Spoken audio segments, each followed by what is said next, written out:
La reine célèbre son jubilé de platine cette année, marquant 70 ans sur le trône.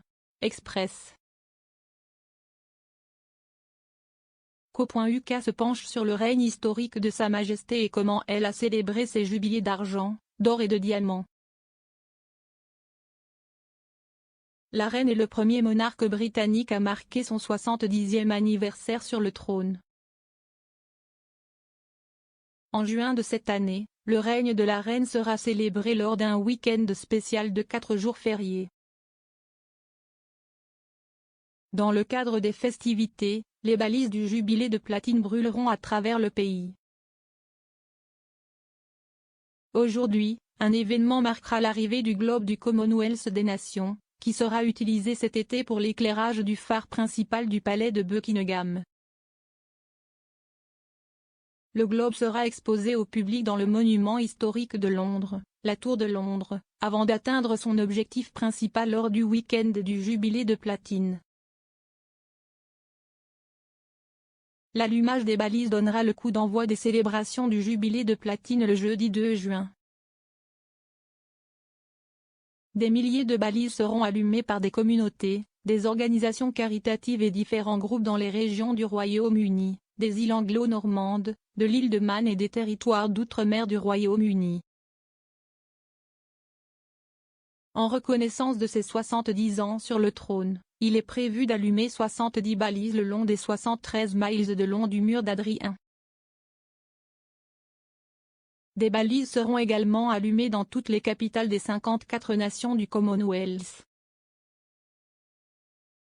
Parmi les autres événements programmés pour le jour férié, citons le défilé de l'anniversaire de la reine, Trooping the Colour, un service d'action de grâce pour le règne de la reine et le derby à Epsom Downs. Le week-end prolongé devrait être la plus grande célébration du règne du monarque dans l'histoire, mais cela ne signifie en aucun cas que Sa Majesté a célébré tranquillement ses précédents jubilés. Ici, nous revenons sur ses jubilés d'argent, d'or et de diamants. Jubilé d'argent, 1977. Le 25e anniversaire de la reine de son accession au trône a été célébré lors de son jubilé d'argent avec des fêtes à grande échelle à travers le Royaume-Uni et les pays du Commonwealth. Le 6 février, véritable anniversaire de son accession, a été commémoré par des services religieux tout au long du mois. La souveraine a passé le week-end suivant son anniversaire du jour de l'accession à Windsor avec sa famille.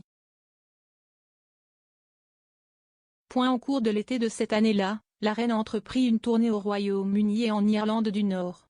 Elle a dit qu'elle souhaitait rencontrer autant de personnes que possible. Aucun autre monarque n'avait visité autant la Grande-Bretagne en seulement 3 mois. Les 6 tournées de Jubilee ont couvert 36 comtés. Commençant à Glasgow, les tournées se sont poursuivies dans toute l'Angleterre et le pays de Galles. Dans le Lancashire, plus d'1 million de personnes se sont présentées pour voir la reine, avant de se terminer par une visite en Irlande du Nord.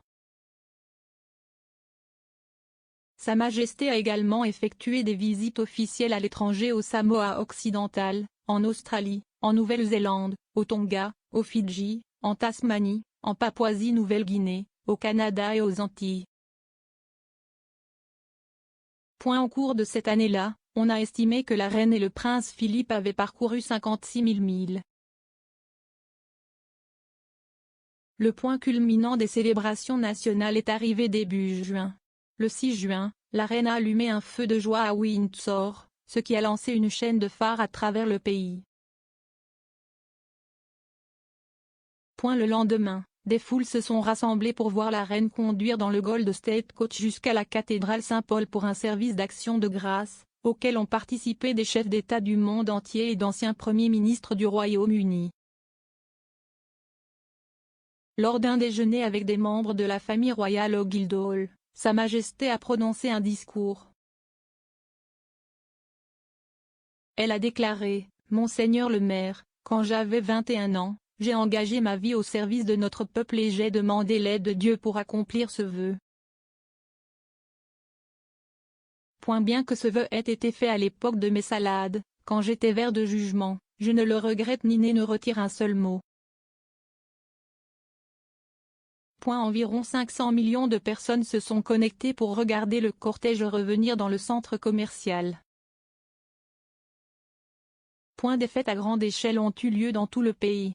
Selon le site web de la famille royale, rien qu'à Londres, 4000 personnes auraient été détenues. Le dernier événement des célébrations a été une descente fluviale sur la Tamise de Greenwich à Lembus, reflétant les voyages de cérémonie en barge de la reine Elisabeth Ier. Sa Majesté a ouvert le Silver Jubilee Walkway et les nouveaux South Bank Jubilee Gardens, avant qu'un feu d'artifice et une procession de voitures éclairées ne ramènent la reine au palais de Buckingham, où elle a été accueillie par une foule enthousiaste.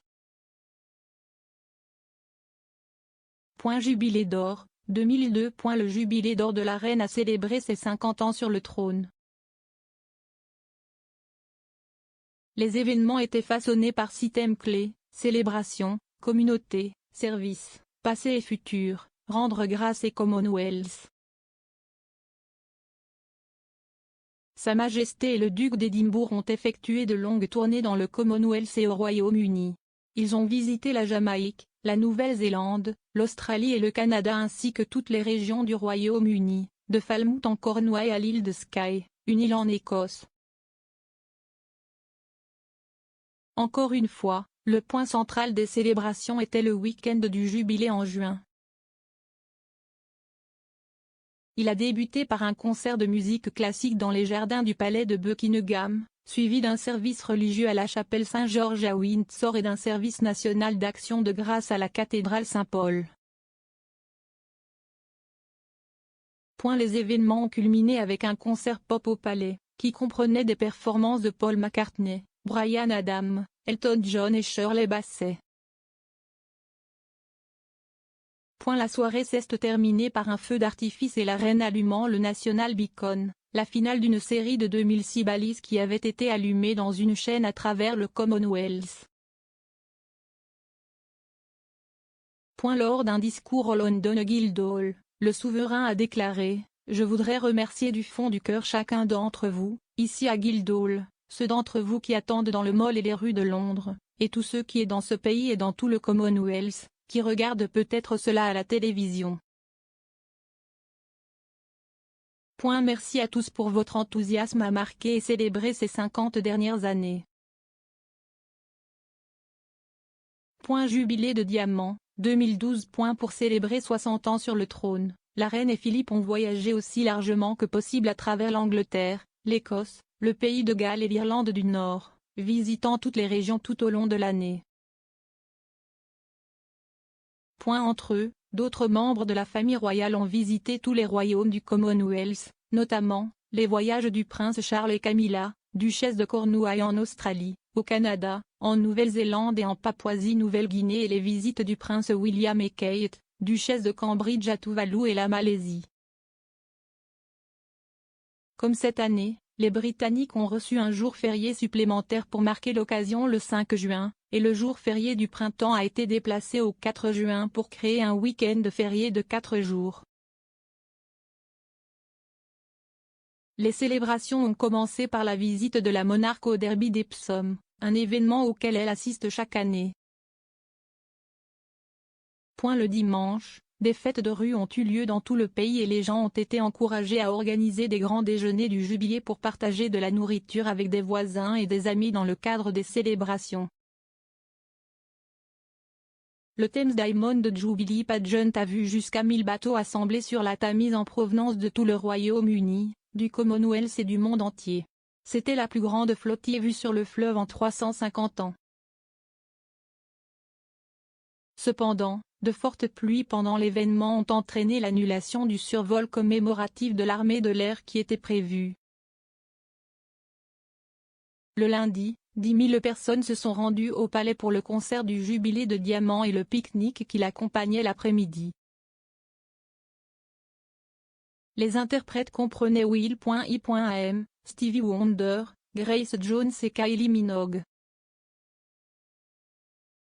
Ensuite, la reine a allumé la balise nationale, l'une des 2012 qui ont été allumées par des communautés et des individus à travers le Royaume-Uni, les îles anglo-normandes, l'île de Man et le Commonwealth. Une journée de célébration dans le centre de Londres comprenait un service à la cathédrale Saint-Paul suivi de 2 réceptions, un déjeuner au Westminster Hall, une procession en calèche jusqu'au palais de Buckingham et enfin une apparition au balcon, un défilé aérien et feux de joie, un salut aux fusils tirés par des soldats. En 2015, la reine est devenue le monarque britannique régnant le plus longtemps. Dans un discours prononcé à l'occasion de son exploit, elle a déclaré « Le prince Philippe et moi sommes très reconnaissants de la chaleur de votre accueil à cette occasion. Beaucoup, dont vous, Monsieur le Premier ministre, ont également aimablement noté une autre signification attachée à aujourd'hui, même si ce n'est pas celle à laquelle j'ai jamais aspiré. » Inévitablement, une longue vie peut passer par de nombreux jalons. Le mien ne fait pas exception. Mais je vous remercie tous, ainsi que les nombreux autres chez nous et à l'étranger, pour vos touchants messages d'une grande gentillesse. À l'occasion de son anniversaire du jour de l'adhésion cette année, Sa Majesté a renouvelé la promesse qu'elle avait faite en 1947, à l'âge de 21 ans, que sa vie sera toujours consacrée à votre service. Le week-end du jubilé de platine est l'occasion pour le Royaume-Uni de réfléchir aux 70 ans de service dévoué de la reine. Du 2 au 5 juin, les communautés de tout le pays célébreront cet anniversaire sans précédent et montreront leur gratitude pour le règne historique de la reine Elisabeth II.